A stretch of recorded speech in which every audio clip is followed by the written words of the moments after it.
चिंता संतानहंतारो यत्पादा गुजरेणव स्वीयानान्तान् निजाचार्यान् प्रणमामि मुहुर्मुहुः यदनुग्रहतो जन्तुः सर्वदुःखातिगो भवेत् तमहं सर्वदा वन्दे श्रीमद्वल्लभनन्दनं सुलभ्य हृदि सर्वेशं श्रीगोपीजनवल्लभं गुणगानं सदा कुर्वे तस्यै तुष्टै स्वभावतः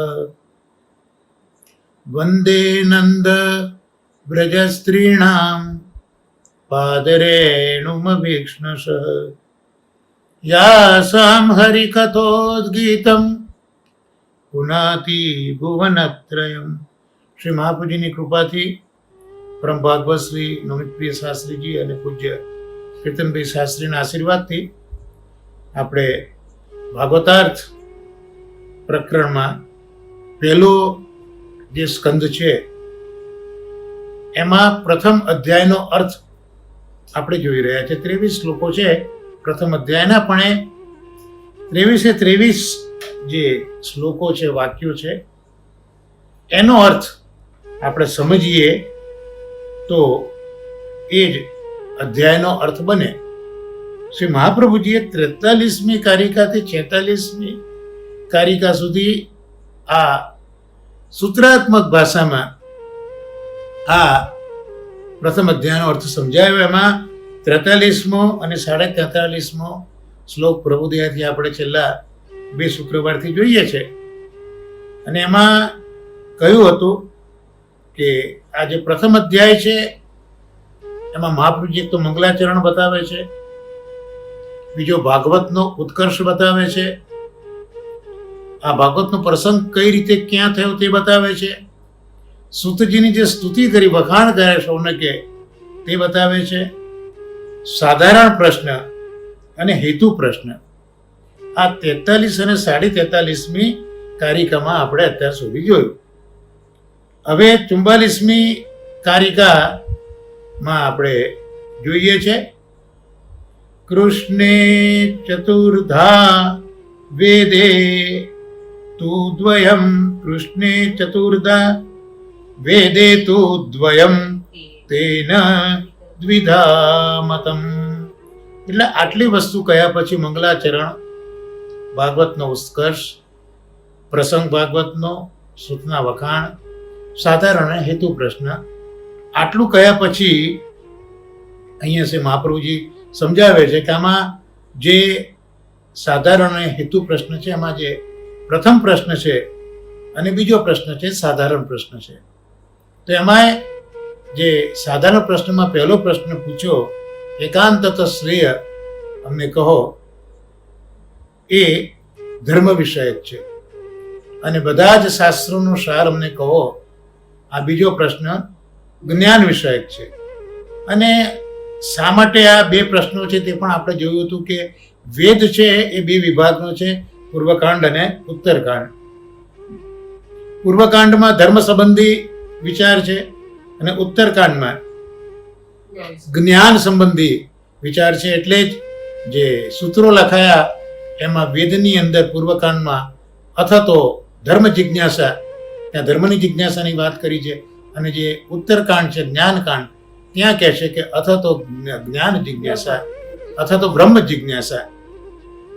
તો આ રીતે જે સામાન્ય પ્રશ્ન 2 પ્રકારના છે એ વેદના લીધે, એટલે અહીંયા કહ્યું કે કૃષ્ણે ચતુર્ધા વેદે તુ દ્વયમ તેન દ્વિધા મતમ. એટલે અહીંયા એમ કહેવા માંગે છે કે હવે કૃષ્ણ સંબંધી 4 પ્રશ્નો છે.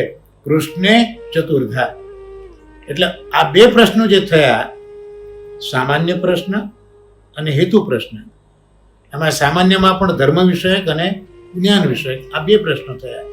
હવે જે 4 પ્રશ્નો આવી રહ્યા છે એ પ્રશ્નો કૃષ્ણ સંબંધી 4 પ્રશ્નો છે. તો કૃષ્ણ સંબંધી જે 4 પ્રશ્નો કયા કયા છે તે હવે આપણે જોવાનો પ્રયત્ન કરીશું.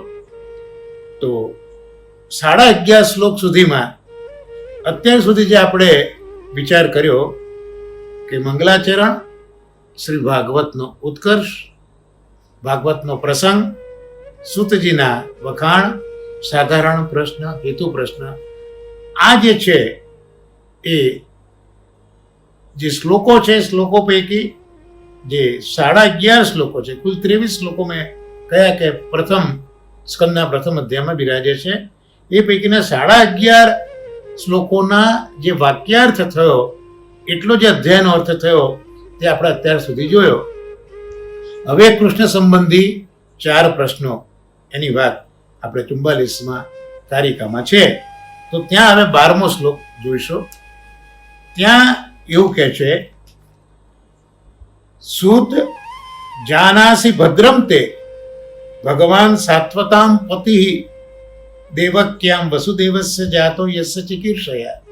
મેં ગયા સત્સંગમાં જ કહ્યું હતું કે સૌનકાદિ ઋષિઓ પણ સૂતને ભદ્રમ તે એવા આશીર્વાદ આપે છે. એટલે એ જે રેફરન્સ અહીંયા આ 12મા શ્લોકની અંદર આપણે યાદ કરી લઈએ કે એ વખતે પણ વાત થઈ હતી કલ્યાણ જે કહ્યું હતું એ કલ્યાણ માટે વાત કરતા હતા. ત્યાં આ પ્રસંગ મને મગજમાં યાદ આવેલો કે સૂતને પણ કલ્યાણ થાવ એવું વચન આ શ્રોતાઓ જે છે એ કહે છે. તો આ એક પુષ્ટિ પ્રકાર છે.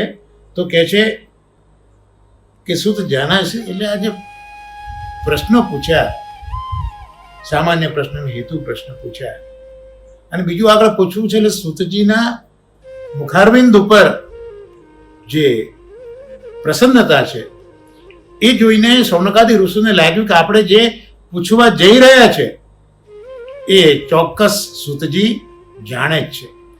એ સૂતજી જાણે છે તો આપણને જવાબ આપવાના છે. એટલે જ એ પ્રશ્નોના જવાબ સૂતજી આપે તે પહેલા જ ભદ્રમ તે એમ કરીને આશીર્વાદ આ શ્રોતાઓ આપે છે અને કહે છે ભગવાન સાત્વતામ પતિ. આ ભગવાન કોણ છે? સાત્વત એટલે જે ભક્તો છે એ ભક્તોના પતિ છે. અને ભગવાન કેવા છે? તો ભક્તોના કાર્ય કરવાની ઈચ્છાવાળા છે. કારણ કે ભક્તોના પતિ છે એટલે ભક્તોના કાર્ય કરવાની ઈચ્છાવાળા છે. તો હવે આવા ભગવાન દેવક્યામ વસુદેવસ્ય જાતો યસ્ય ચિકીર્ષયા. તો આવા ભગવાન જે ભક્તોના પતિ છે, ભક્તોના કાર્ય માટે પધાર્યા છે, ઈચ્છા માટે જેમને છે, એવા ભગવાન વસુદેવની પત્ની દેવકીજીના ગર્ભમાં કેમ પ્રગટ થયા? આ પ્રશ્ન પૂછ્યો. કારણ કે દેવકીજી છે એ તો સ્ત્રી છે અને વસુદેવ દેવકીજી તો અત્યારના કંસના કેદખાનામાં છે એટલે પરતંત્ર છે. એમાં દેવકીજી તો સ્ત્રી છે, એ તો ખૂબ જ પરતંત્ર કહેવાય. અને ભગવાન તો સર્વતંત્ર સ્વતંત્ર છે. તો આવા સર્વતંત્ર સ્વતંત્ર ભગવાન પરતંત્ર દેવકીજીમાં કેમ પ્રગટ થયા? તો આ જે પ્રશ્ન પૂછ્યો, તો આ પ્રશ્નમાં જે કૃષ્ણ અવતારનું પ્રયોજન છે એ જાણવાનો અહીંયા પ્રયત્ન સૌનકાદિ ઋષિઓ કરી રહ્યા છે. ખરેખર તો મહાપ્રભુજીએ ખૂબ સુંદર સમજાવ્યું છે કે કૃષ્ણ કેમ પ્રગટ થયા એની વાસ્તવમાં તો શ્રી મહાપ્રભુજીના વિધાન પ્રમાણે તો સૂતજીને પણ ખબર નથી. કારણ કે સૂતજી આગળ કહેશે કે પૃથ્વીનો ભાર ઉતારવા ભગવાન પ્રગટ થયા. એટલે મહાપ્રભુજી પોતે પોતાની વિચારધારામાં એટલા સ્પષ્ટ છે કે આનો ઉત્તર આગલા અધ્યાયોમાં, હજી તો આપણો પ્રશ્નાધ્યાય ચાલી રહ્યો છે એટલે એનો જવાબ નહીં મળે, પણ આવનારા અધ્યાયમાં સૂતજી જે ઉત્તર આપે છે કે પ્રભુ તો પૃથ્વીની રક્ષા માટે પ્રગટ થયા છે, તો મહાપ્રભુજી એ જવાબથી સંતુષ્ટ નથી. દરેક પોતપોતાના વિચારો રજૂ કરે છે. જેમ કુંતામાં છે, એ કુંતા સ્તુતિમાં ભગવાનને પ્રગટ થવાનું કારણ એ બતાવે છે કે પરમહંસો ઉપર કૃપા કરવા, પરમહંસોને ભક્તિ આપવા માટે હે કૃષ્ણ તમારું પ્રાગટ્ય થયું છે. તો અહીંયા ભગવાન શું કરવા પ્રગટ થયા એનું સ્પષ્ટ જ્ઞાન અહીંયા સુતજીને પણ નથી, કુંતાજી પરમહંસોને ભક્તિ આપવા પ્રગટ થયા છે, પણ આ તો શ્રી મહાપ્રભુજી છે, પ્રેમ રક્ષણના ભક્તિના પ્રવર્તક છે. એટલે જેમ ગોપીજનો ઠાકોરજીને કહે છે કે આપ તો અમારા માટે પ્રગટ થયા છો. એટલે ખરેખર જો ભગવાન પ્રગટ થયા તો જેમ આગળ જોયું સાત્વતમ પતિ, ભક્તોના પતિ છે, ભક્તોની ઈચ્છા માટે તો એ પ્રગટ થયા છે. માટે શ્રી મહાપ્રભુજીના વેદાંતમાં પ્રભુ કેમ પ્રગટ થયા છે તો ગોપીજનો માટે થયા છે. એટલે આ ભાવ ગોપીજનોના આપણા હૃદયમાં રાખીએ કે આ ઠાકોરજી મારા છે, ઠાકોરજી મારા માટે મારા ઘરે પધાર્યા છે. આ એક શ્રી વલ્લભની વિચારસરણી છે, એ મેં તમારી ગળાના રેફરન્સમાં રજૂ કરી. તો આ પહેલો પ્રશ્ન કૃષ્ણ અવતાર સંબંધી પૂછ્યો. ત્યાર પછી ભગવાનનું મહાત્મ્ય કહે છે. આ જે ઋષિઓ છે એ ભગવાનનું મહાત્મ્ય કહે છે. એટલે જે ભગવાનનું મહાત્મ્ય કહે છે એ મહાત્મ્યની અંદર ભગવાનનું પ્રયોજન, ભગવાનની ક્રિયા, ભગવાનનું રૂપ અને જે લોકો છે એ લોકોમાં મુક્ત કરનારા ભગવાન છે. આવી રીતનું એમનું જે મહાત્મ્ય છે એ હવે પહેલા પ્રશ્ન પછી જે કૃષ્ણના પ્રાગટ્ય કેમ પ્રગટ થયા એ પૂછ્યું. એ પછી હવે કૃષ્ણાવતારનું મહાત્મ્ય 4 શ્લોકોમાં સમજાવે છે. 13, 14, 15 અને 16.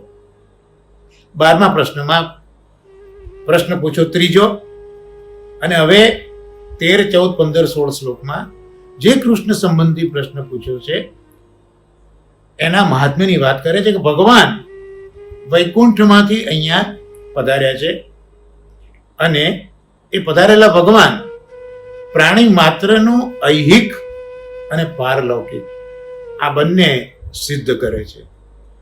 હવે જીવો છે એ તો સંસ્કૃતિમ ઘોરામ, જીવો તો ઘોર સંસારમાં દુઃખ પામે છે, પણ ભગવાનનું નામ ઉચ્ચારમાંથી એમના દુઃખોમાંથી એ મુક્ત થાય છે. એટલે આ ભગવાનના કૃષ્ણાવતારનું મહાત્મ્ય બતાવ્યું કે પ્રભુ અહીંયા પધાર્યા છે.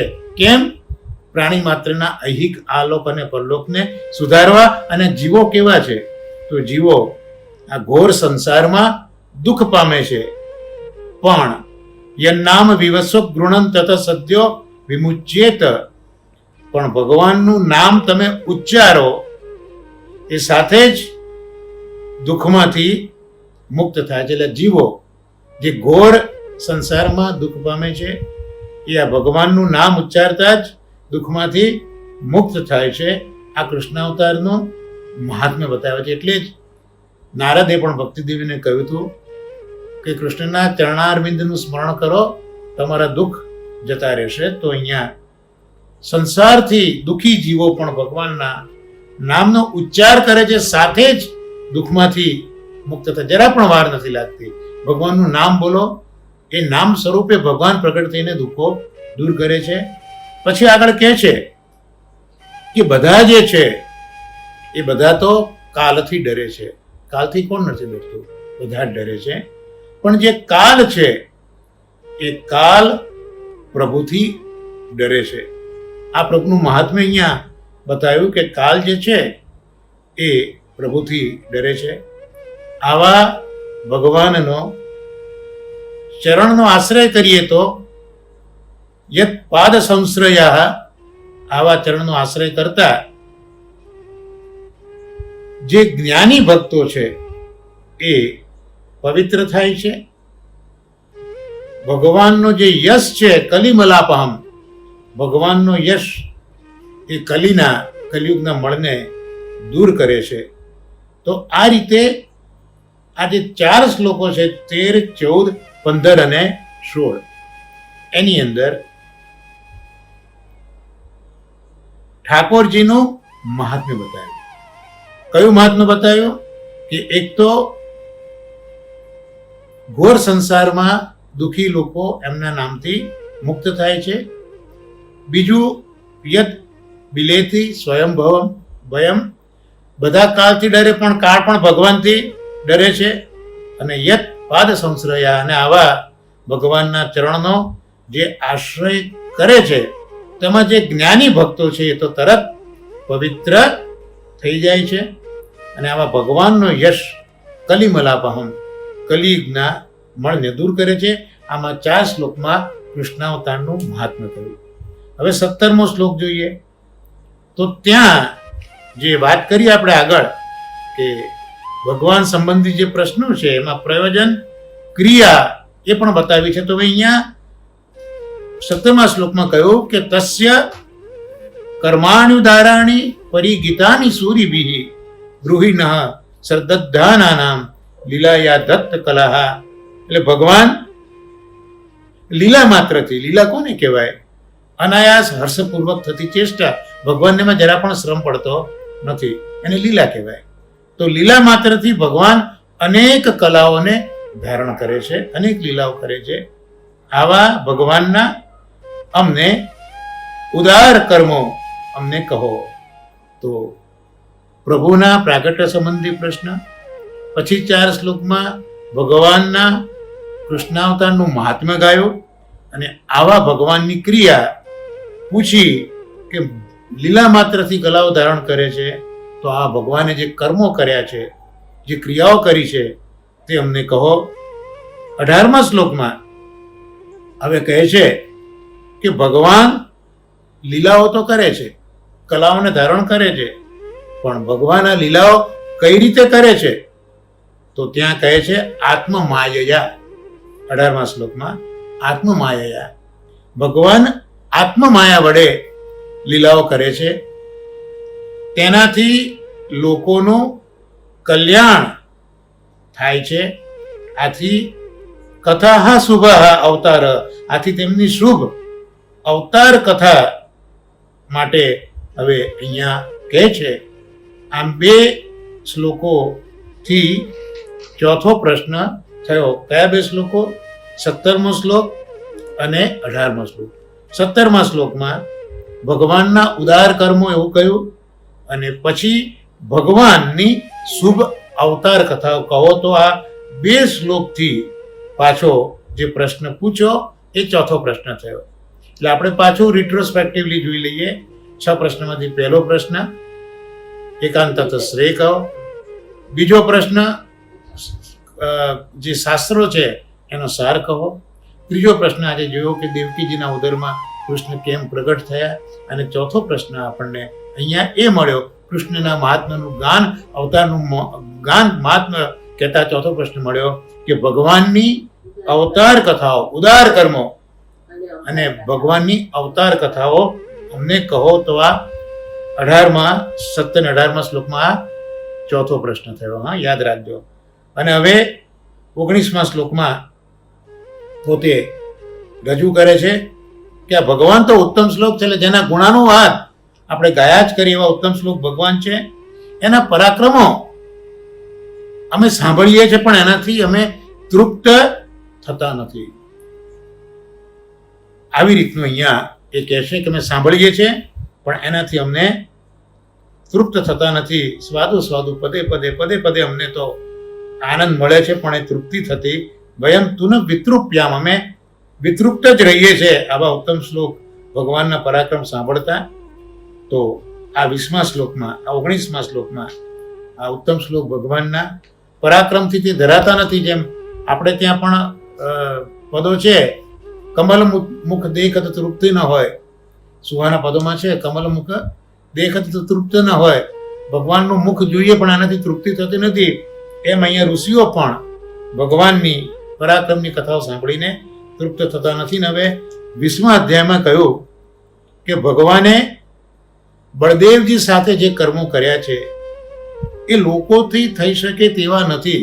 એટલે આ 5મો પ્રશ્ન પૂછ્યો કે કપટથી મનુષ્ય ભાવ બતાવનાર ભગવાનની કથાઓ કહો. પહેલા અવતાર કથાઓની વાત કરી ચોથા પ્રશ્નમાં. 5મા પ્રશ્નમાં ભગવાને બલરામજી સાથે આજે મનુષ્ય અવતાર ધારણ કર્યો છે. તો સામાન્ય મનુષ્ય તો એ કરી શકે એમ નથી, પણ આ મનુષ્ય ભાવ ભગવાને બતાવીને બલદેવજી સાથે શું શું કર્યું, કયા કયા કર્મો કર્યા તે તમે અમને કહો. આ 5મો પ્રશ્ન થયો. એટલે ત્રીજો, ચોથો અને 5મો, આમ 3 પ્રશ્નો એક સાથે અહીંયા કહેલા છે. એટલે એની પાછળ પણ કારણ છે. એ કારણ અહીંયા મહાપ્રભુજી સમજાવવા માંગે છે કે ભાઈ ત્રીજો, ચોથો અને 5મો પ્રશ્ન, પહેલો ને બીજો અલગ પૂછ્યા છે. એ ત્યાં તમે સંગતિ જુઓ, પહેલો ને બીજો પ્રશ્ન અલગ અલગ છે, બરોબર. અને ત્રીજો, ચોથો અને 5મો પ્રશ્ન એક સાથે પૂછ્યા છે. એનું કારણ શું? તેનું કારણ એટલું કે આમાં શ્રી કૃષ્ણનું આપણે જે કારિકા જોઈ કે પ્રયોજન ક્રિયા રૂપૈર વિદ્યમાન વિમોચક, તો અહીંયા બતાવ્યું કે આમાં કૃષ્ણના જન્મનું પ્રયોજન, કૃષ્ણની ક્રિયા તથા કૃષ્ણનું રૂપ, આ સંબંધી પ્રશ્નો છે. એટલે આ 3 પ્રશ્નોમાં જે છે એ કૃષ્ણના જન્મનું પ્રયોજન, કૃષ્ણે કરેલી ક્રિયાઓ લીલાઓ અને કૃષ્ણનું રૂપ, માનું સ્વરૂપ ભાવ જે ધારણ કર્યો છે ને તે. તો આ રીતે આ 3 કારણના લીધે આ 3 પ્રશ્નો એક સાથે પૂછ્યા. કયા કયા 3 પ્રશ્નો? કે શા માટે દેવકીજીના ઉદરમાં જન્મ્યા, ત્યાર પછી ભગવાનની અમને અવતાર કથાઓ કહો, અને ભગવાને મનુષ્ય ભાવ ધારણ કરીને શું કામ કર્યું. તો આ 3, 4 અને 5 પ્રશ્નો એક સાથે કેમ પૂછ્યા છે એનું કારણ મહાપ્રભુજી આ જે આપણે કારિકા છે 44મી કારિકા, એમાં આપણને મહાપ્રભુજીએ બતાવવાનો અનુગ્રહ કર્યો છે. તો આ 3 દ્વારા, એટલે પ્રયોજન, ક્રિયા અને રૂપ, એ 3 દ્વારા ભગવાન જ્યારે ભૂતલ પર બિરાજતા હતા ત્યારે જે લોકો હતા તેને મુક્તિનું દાન કરતા હતા. ભગવાનની ઉપસ્થિતિ જ્યારે હોય અને ભગવાનની ઉપસ્થિતિ જ્યારે ના હોય, એટલે અવતાર દશા અને અનાવતાર દશા આ 2 પ્રભુ સાથે સંકળાયેલી છે. પ્રભુ જ્યારે પ્રગટ બિરાજતા હોય ત્યારે અવતાર દશા કહેવાય, અને પ્રભુ જ્યારે બિરાજતા ન હોય ત્યારે અનવતાર દશા કહેવાય. તો આ એટલા માટે હું કહું છું કે પ્રભુ જ્યારે અવતાર દશામાં હોય, પ્રભુ જ્યારે બિરાજતા હોય ત્યારે જીવોને કોઈ કાર્ય નથી કરવું પડતું. પ્રભુ પોતાના સ્વરૂપથી જ જીવોનો ઉદ્ધાર કરતા હોય છે. અને પ્રભુ જ્યારે અનવતાર દશા હોય, એટલે પ્રભુ જ્યારે પ્રગટ ન બિરાજતા હોય ત્યારે પોતાના કલ્યાણ માટે જીવે પ્રયત્ન કરવો પડતો હોય છે. તો અહીંયા પ્રભુની જે અવતાર અવસ્થા છે, એટલે ભગવાન જ્યારે ભૂતલ પર બિરાજતા હતા, ભગવાન અત્યારના અવતાર લઈને બિરાજે છે ત્યારે જે લોકો તેમને મુક્તિનું દાન કરતા હતા. લોકોએ મુક્તિ મેળવવા માટે પ્રયત્ન કરવો નહોતો પડતો. ભગવાન પોતે પોતાના પ્રમેય બલથી, પોતાની ઉપસ્થિતિથી, સ્વરૂપ બલથી મુક્તિનું દાન કરતા હતા. એટલે અવતાર ધારણ કરી એમને કોને કોને મુક્તિ આપી, કોને કોને શું પ્રભુએ દાન કર્યું એ મહાપ્રભુ સમજાવે છે. કે અવતાર ધારણ કરી જે ભક્તો હતા, યોગીઓ હતા અને જ્ઞાનીઓ હતા, એમને ભગવાને મુક્તિ આપી. કોણ? 3 જણા. એક તો ભક્તો, બીજા યોગીઓ અને ત્રીજા જ્ઞાનીઓ. એટલે ભક્તિ, કર્મ અને જ્ઞાન 3 વસ્તુ આવી ગઈ ને અહીંયા. હા, તો આ 3 જે વિધાઓ છે એના પાલન કરનારા હતા. તો એ 3 પ્રકારના જીવોને ભગવાને અવતાર ધારણ કરીને મુક્તિ આપી. તો ભક્તોના માટે તો તેમણે અવતાર ધારણ કર્યો જ છે. આજે શરૂઆતમાં મેં તમને કહ્યું કે મહાપ્રભુજીના વેદાંતમાં તો ભગવાન ભક્તોના માટે જ અવતાર ધારણ કરે છે. તો જે ભક્તોને જે મુક્તિ આપે એનું કારણ શું? કે ભક્તો માટે તો અવતાર ધારણ કર્યો જ છે. અને સૃષ્ટિ રચના વગેરે એમણે જે કર્યું એ એમના ચરિત્રો છે. તો એ ચરિત્રો પેલા જ્ઞાનીઓ જ્યારે જાણે છે ત્યારે જ્ઞાનીઓને મુક્તિ મળે છે. એટલે મહાપ્રભુજી એટલા કૃપાળુ છે કે આપણને સમજાવે છે કે ભક્તો, જ્ઞાનીઓ અને યોગીઓને કઈ રીતે મુક્તિ ઠાકોરજી આપી. તો ભક્તો માટે તો એમણે અવતાર લીધો જ છે. અને જે જ્ઞાનીઓ છે એ આ ભગવાનના ચરિત્રો એને જાણે છે, અને એ જ્ઞાનથી જે જ્ઞાનીઓને મુક્તિ મળે છે. અને જે યોગીઓ છે એ યોગીઓ પોતે ધ્યાન કરે. યોગી કોનું ધ્યાન કરે? તો ભગવાનના સ્વરૂપનું ધ્યાન કરે. તો સ્વરૂપનું ધ્યાન કરનારા જે યોગીઓ છે એને ભગવાન મુક્તિ આપે છે. તો આમ ભગવાન અવતાર દશામાં ભક્તો માટે પ્રગટ થયા છે. જ્ઞાનીઓને પોતાના ચરિત્રનું જ્ઞાન કરાવીને મુક્તિ આપે છે, અને જે યોગીઓ છે એ યોગની અંદર ધ્યાનાવસ્થામાં સ્વરૂપનું ધ્યાન કરે છે ત્યારે એમને મુક્તિ આપે છે. પણ જે સ્વતંત્ર ભક્તિ કરનારાઓ છે, સ્વતંત્ર ભક્તિ એટલે પ્રેમ લક્ષણના ભક્તિ, મહાપ્રભુજીએ બતાવેલી ભક્તિ, એ જે કરનારા જીવો છે એમને તો ભગવાન પોતાના સ્વરૂપથી જ આ સંસારમાંથી મુક્ત કરે છે. તો આમ શા માટે 3 પ્રશ્નો એક સાથે પૂછ્યા એ અહીંયા જે આપણે જોયું કે પ્રયોજન, ક્રિયા, રૂપ વગેરે અહીંયા આપણે જોયું. એટલે આપણે અહીંયા કુલ 20 શ્લોક સુધી ગયા. હવે અહીંયા વસ્તુ એ બતાવી કે 16મા શ્લોકની અંદર ઋષિઓ પોતાને ભગવાનનું શ્રવણ કરવામાં આદર છે તે બતાવે છે. જુઓ તમે આપણે આ શ્લોક જોઈએ તો એ શ્લોકની અંદર આ જે ઋષિઓ છે એ ઋષિઓને શ્રવણમાં ખૂબ આદર છે એવું એ બતાવે છે. તો અહીંયા આ ભગવાનના કથાનું શ્રવણ કરવામાં આદર છે તે અહીંયા વ્યક્ત કર્યું. એટલે હીન અધિકારી શ્રોતાના જે આપણે 3 લક્ષણ જોયા હતા, કયા કયા 3 લક્ષણ હીન અધિકારી શ્રોતાના આપણે જોયા હતા? તો એક તો જિજ્ઞાસા, બીજું અદેખાઈ, અને ત્રીજું શ્રવણમાં આદર. આ 3 લક્ષણો શ્રોતાઓના શ્રી મહાપ્રભુજીએ હીન અધિકારમાં બતાવ્યા છે.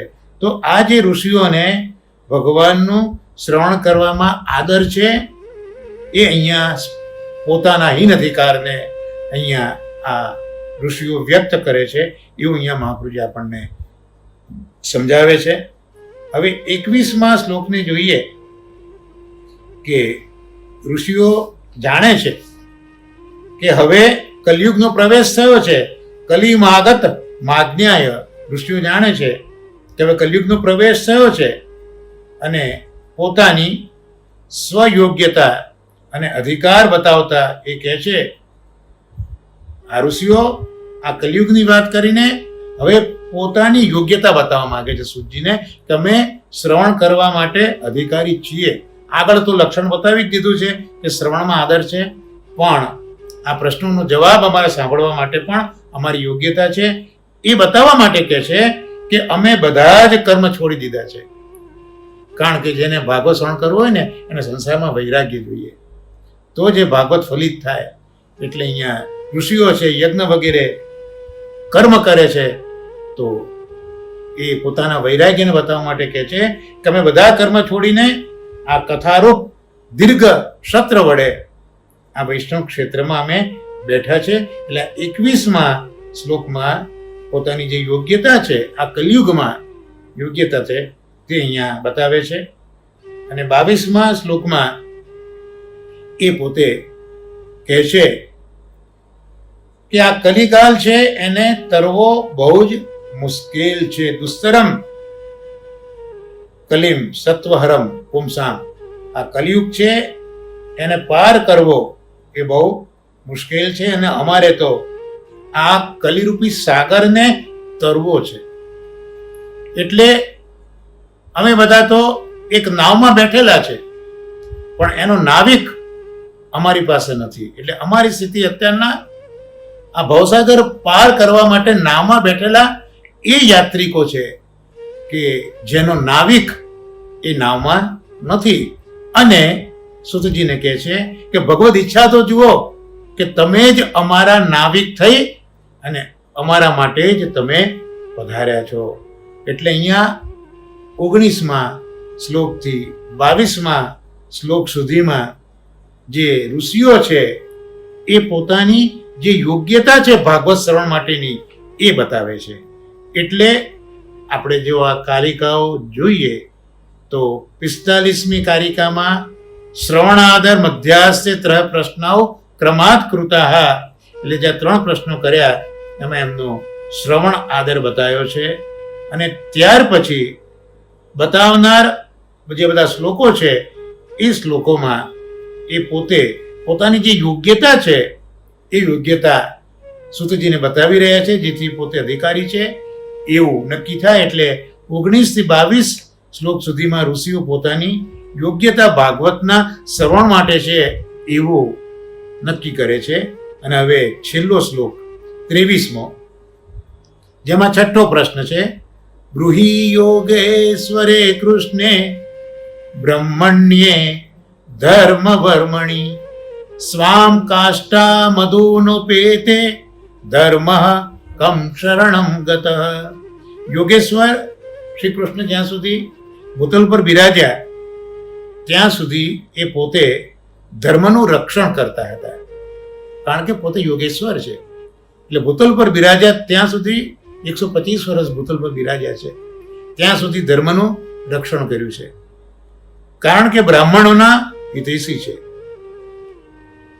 એટલે છઠ્ઠો પ્રશ્ન પૂછે છે હવે કે શ્રી કૃષ્ણ વૈકુંઠમાં પધાર્યા પછી ધર્મ કોને શરણે ગયો, પછી ધર્મની રક્ષા કોણે કરી? જ્યાં સુધી પ્રભુ ભૂતલ ઉપર હતા ત્યાં સુધી તો એ બ્રાહ્મણોના હિતેશી છે, એટલે ધર્મની રક્ષા કરી. પણ હવે જ્યારે ભૂતલ ત્યાગ કર્યો, વૈકુંઠમાં પધાર્યા, તો હવે ધર્મ કોના ભરોસે, હવે ધર્મ કોના આશરે, ધર્મની રક્ષા હવે કોણ કરે છે, ધર્મ કોના શરણે ગયો? આ છઠ્ઠો પ્રશ્ન પૂછ્યો. તો કુલ 6 પ્રશ્ન થયા. એ 6 પ્રશ્નમાં આપણે પહેલા 2 પ્રશ્નનો ભાવાર્થ તો જોયો હતો. વેદમાં કૃષ્ણનું વર્ણન છે. વેદના 2 વિભાગ, પૂર્વકાંડ, ઉત્તરકાંડ, એટલે 2 પ્રશ્નો ધર્મ સંબંધી, જ્ઞાન સંબંધી આપણે વારંવાર એનું પુનરાવર્તન કર્યું છે. તો હવે આ જે બાકીના 4 પ્રશ્નો છે, 2 પ્રશ્નો તો જોયા, હવે બાકી રહ્યા 4 પ્રશ્નો. તો 4 પ્રશ્નનો સંબંધ મહાપ્રભુજી એ રીતે સમજાવે છે. 2 પ્રશ્નનો સંબંધ પણ કૃષ્ણના સંબંધથી જ બતાવે છે, કારણ કે કૃષ્ણ વેદાત્મક છે અને વેદ જ કૃષ્ણને ઓળખાવે છે. એટલે આ 2 પ્રશ્નોનો સંબંધ કૃષ્ણ સાથે જ છે, એને જરા પણ અલગ માનવાની જરૂર નથી. અને હવે જે બાકીના 4 પ્રશ્નો છે એમાં ભગવાન 4 વ્યૂહ વાળા છે, અથવા 4 મૂર્તિ વાળા છે. કયા કયા? વાસુદેવ વ્યૂહ, સંકર્ષણ વ્યૂહ, પ્રદ્યુમ્ન વ્યૂહ અને અનિરુદ્ધ વ્યૂહ. તો આ 4 પ્રશ્નો છે એ આ 4 પ્રભુની મૂર્તિઓ છે, વ્યૂહ છે, એના સંબંધી આ 4 પ્રશ્નો છે. કારણ કે અનિરુદ્ધ છે એ વેદની રક્ષા કરે, તો આ ચોથો પ્રશ્ન પણ વેદ કોના શરણે ગયો ત્યાં અનિરુદ્ધની વાત કરી છે. અને વેદમાં મેં જેમ આગળ વાત કરી એમ પૂર્વકાંડ અને ઉત્તરકાંડ છે, એટલે કર્મકાંડ અને જ્ઞાનકાંડ છે. એટલે પહેલા 2 પ્રશ્નો ક્રમશઃ આ ધર્મ અને જ્ઞાન સંબંધી થયા. આમ કુલ 6 પ્રશ્નો થયા. પણ અગત્યની વાત એ છે કે આ 6 પ્રશ્નનો મૂળ સંબંધ તો ઠાકોરજી સાથે જ છે. ભલે પહેલા 2 પ્રશ્નમાં તમને ઠાકોરજીનો સંબંધ ન દેખાય એબ્રપ્ટલી, પણ એ વેદાત્મક જે પ્રભુ છે એના સંબંધી 2 પ્રશ્નો છે. અને ત્યાર પછી કૃષ્ણના જે 4 વ્યૂહ છે એ સંબંધી અહીંયા પ્રશ્ન છે. તો હવે એક વિચાર એવો આવે કે આપણે આગળ જોયું કે 3 પ્રશ્નો એક સાથે પૂછ્યા, પહેલો ને બીજો પ્રશ્ન જુદા, અને 3 પ્રશ્નો. કયા 3 પ્રશ્નો? દેવકીજીના ઉદરમાં કેમ જન્મ્યા, ભગવાનની અવતાર કથાઓ કહો, અને ભગવાને મનુષ્ય ભાવથી જે ક્રિયાઓ કરી એ અમને કહો. તો આ 3 પ્રશ્નો એક સાથે પૂછ્યા, બરોબર છે. અને આ જે છેલ્લો બાકીનો ચોથો પ્રશ્ન એ જુદો પૂછ્યો. એનું કારણ પણ શ્રી મહાપ્રભુજી સમજાવે છે કે આ 3 પ્રશ્નો જે એક સાથે પૂછ્યાનું જેટલી અગત્યતા છે એટલી અગત્યતા છેલ્લા પ્રશ્નની જ છે, કારણ કે 3 પ્રશ્ન દરમિયાન તો પ્રભુ ભૂતલ ઉપર બિરાજ્યા છે અને પોતાના અવતાર સમયની આ બધી વાતો છે, પણ હવે પ્રભુ બિરાજતા નથી. એટલે આ પ્રશ્ન પણ એટલો જ વજનવાળો છે જે બાકીના 3 પ્રશ્નો છે. માટે અહીંયા છેલ્લો પ્રશ્ન અલગથી પૂછ્યો છે એવું મહાપ્રભુજી પોતાના આ અધ્યાયાર્થમાં શ્રી મહાપ્રભુજી આ સમજાવે છે. એટલે ટૂંકમાં આ પ્રથમ અધ્યાયને જો આપણે ટૂંકમાં સમજીએ તો એમાં 6 પ્રશ્નો છે અને 6 પ્રશ્નો કૃષ્ણ સંબંધિત પ્રશ્નો છે. એમાં પહેલા 2 પ્રશ્નો પ્રભુના વેદાત્મક રૂપને સમજાવે છે. પછીના 4 પ્રશ્નો પ્રભુ 4 મૂર્તિવાળા 4 વ્યૂહવાળા છે એને સમજાવે છે. એટલે 6 પ્રશ્નો મૂળ તો કૃષ્ણ સાથે જ સંકળાયેલા છે અને 3 પ્રશ્નો એક સાથે પૂછ્યા પછી હવે ભૂતલ પર પ્રભુ નથી તો એ પણ એટલો જ અગત્યનો પ્રશ્ન હોવાથી પહેલા 3 પ્રશ્નો કરતા અલગ પૂછ્યો છે. અને અહીંયા જે શૌનકાદી શ્રોતાઓ છે એમને શ્રવણમાં આદર છે એ પણ બતાવી દીધો અને પોતે આ જે કર્મ છે એ કર્મમાં છોડીને અહીંયા ઉપસ્થિત થયા છે એટલે સાંભળવા માટે એક આજે વૈરાગ્ય જોઈએ એ પણ એમનામાં છે એ એમને બતાવી દીધું.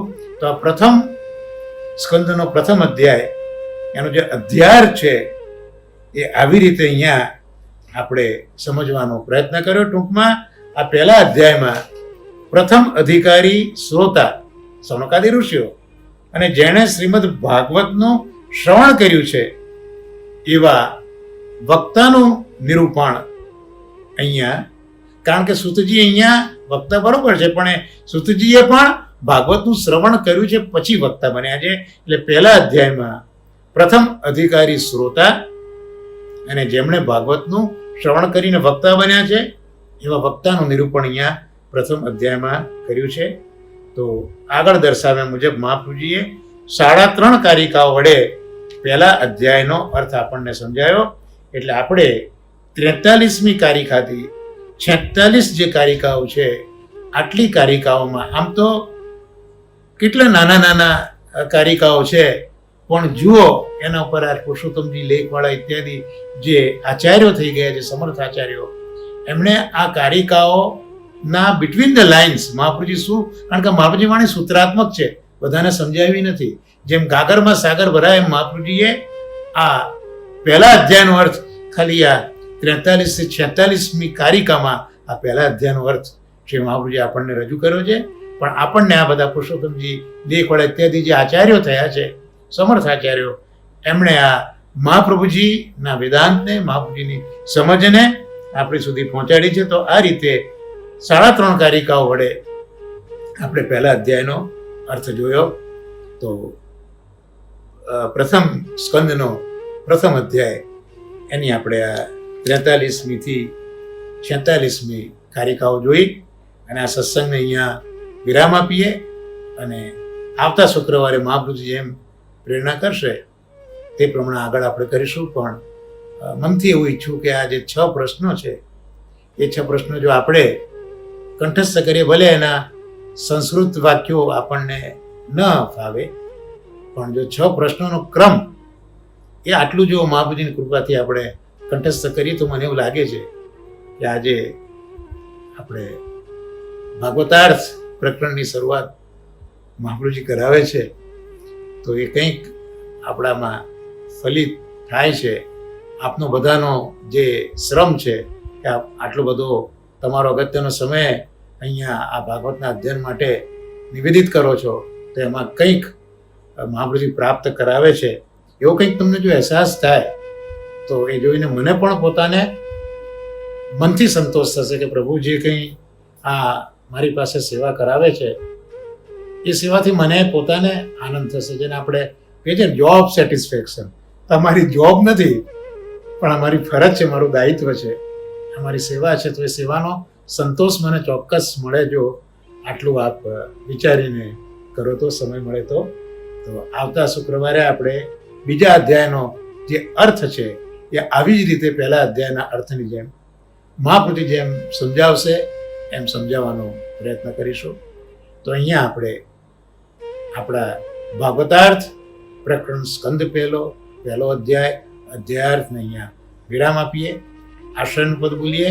દ્રઢઈન ચરણન કેરો ભરોસો, દ્રઢઈન ચરણન કેરો શ્રી વલ્લભ નખ ચંદ્ર છટા બિન સબ જુગ માજ અંધેરો ભરોસો, દ્રઢઈન ચરણન કેરો સાધન और नहीं આ કલી में जासो होय निबेरो सुर कहा कहे दुविध आदड़ो बिना मोल को चेरो भरोसो दृढ़ चरणन केरो दृढ़ चरणन केरो भरोसो दृढ़ चरणन केरो શ્રી વલ્લભાધીશ કી જય.